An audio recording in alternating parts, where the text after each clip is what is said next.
자, 여러분 오늘도 사무엘상 13장에서 15장까지 석장을 읽어보도록 하겠습니다. 크게 둘로 나눌 수 있습니다. 처음에 13장, 14장은 우리가 지금까지 계속 이야기하고 있는 당시 이스라엘의 적수 블레셋과의 싸움이고요. 15장은 아말렉과의 전쟁입니다.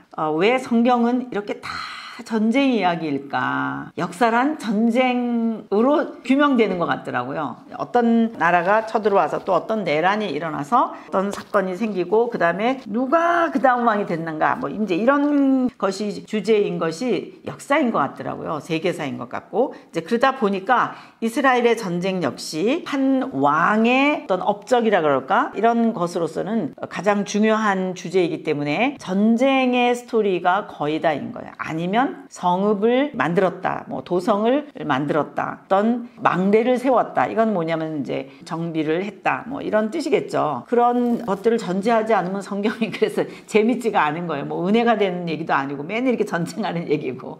오늘도 성경을 읽긴 읽어야 되는데 맨 전쟁한 얘기잖아요. 혹시 이제 남자 성도님들은 군대도 갔다 오시고 이런 어떤 정치나 역사나 전쟁이나 이런 것에 더 관심이 있으신데 비해서 우리 여성도님들은 전쟁 같은 거 별로 안 좋아하시고 멜로드라마 이런 거 좋아하시는데 성경은 여전히 계속 전쟁 이야기란 말이죠. 한 왕을 평가할 때도 어떤 전쟁에서 어떤 역할을 했는가, 백성을 구원했는가, 이제 이게 제일 중요한 관점이다 보니까 그럴 수밖에 없구나 그렇게 생각하셔야 됩니다. 자, 그래서 이제 13장하고 14장은 특별히 이번 전쟁에서는 여러분 아시는 대로 이제 다윗과 요나단 이렇게 늘 붙어 다녔었던 그 요나단과 관련되어 있는 전쟁입니다. 전쟁 상황에서 어떤 전략을 가지고 가는가, 어떤 전략으로 지금 전쟁을 하는가라고 했을 때 지금 우리로서는 상상할 수 없는 그 당시의 전쟁의 문화라 그럴까 아주 구체적인 상황들을 많이 알 수 있어요. 배가 고픈데도 먹을 것도 주지 않고 그런 상황들. 그러면서 하나님 앞에 서원하고 이기게 해주십시오. 그냥 뭐든지 하나님께 기도하는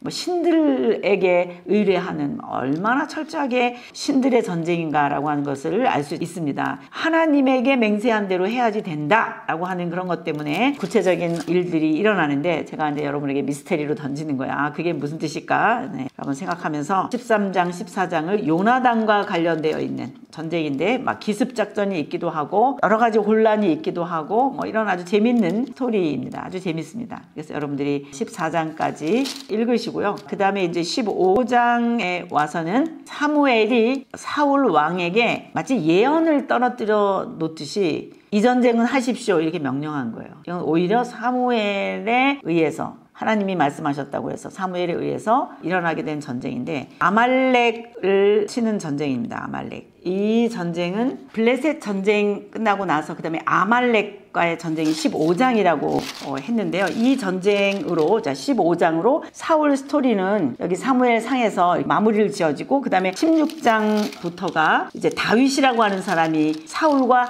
연결이 돼 갖고 나오는 그런 내용들입니다. 그러니까 여기 지금 15장까지는 다윗이 아직 안 나오잖아요. 사울이 사무엘과 함께 어떻게 초대왕으로서의 일들을 했으며 전쟁을 치루었는가를 중심으로 해서 보는데 지금 이 15장이 마지막인 거예요. 그래서 이제 이게 아말렉과의 전쟁인데 이제 화면을 보시면 지금 여기가 블레셋이라고 그랬죠. 자, 이쪽이 블레셋과의 전쟁이다 이렇게 말씀을 드렸는데 아말렉은 이쪽이 아래가 이제 이집트 쪽인데 이쪽으로 가면 이집트잖아요. 네, 이집트 쪽인데 여기 이집트 쪽에 이쪽에 아말렉 과의 전쟁이었던 거예요. 그러니까 지도로 치면 이렇게 공격을 하고 내려간 거예요. 이쪽으로 아래쪽으로 이렇게 이렇게.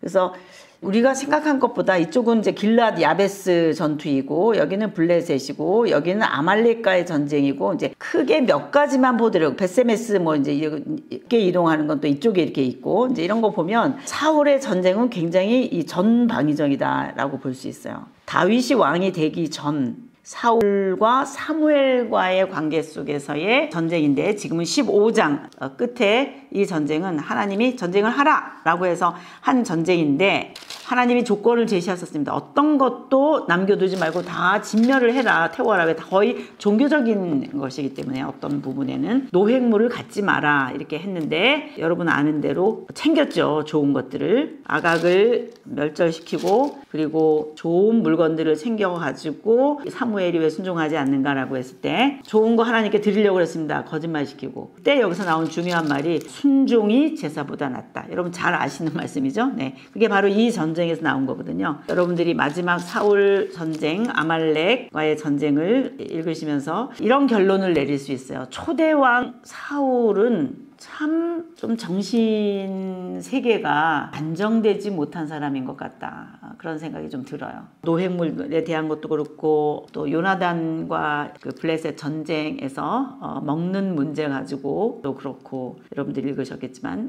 이런 것들이 사울이 하나님 앞에서 바른 신앙인으로서 왕으로서의 역할을 감당하지 못하고 참 여러 가지로 왕으로서는 안정되지 못한 품격과 판단력과 신앙을 가지고 있었던 왕이구나. 하나님이 기회를 주셨음에도 불구하고 하나님의 대리 통치자로서의 면모를 보기가 어려웠다. 이렇게 우리가 결론을 내리면서 15장까지 읽겠습니다.